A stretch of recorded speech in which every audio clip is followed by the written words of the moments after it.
கவலை மன்னா, எழுந்திரு. தாயே மீனாட்சி, வணக்கம். வணக்கம் மன்னா. மனக்கவலை விடு.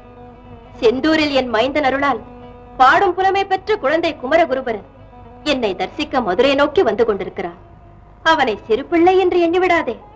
வெள்ளைத்தமிழ் என்ற பெயரிலே பெரும் பாடலை ஏற்றும் பேராற்றல் படைத்த கவிஞர் அவன்.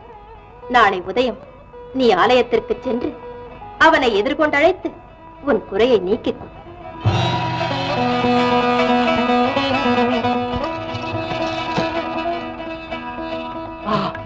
தாயே மீனாட்சி, என் நேர்வு கருணை, என் மனக்குறையை தீர்க்க கனவில் தோன்றி கவர வீர்த்த தாயே, வணக்கம் வணக்கம், கோடி கோடி வணக்கம். வருகிறார் வருகிறார், என் குறையை தீர்க்க குழந்தை குமரகுருபரன் வருகிறார். நான் தேடி அறிந்த தெய்வ புலவரே, வா வா.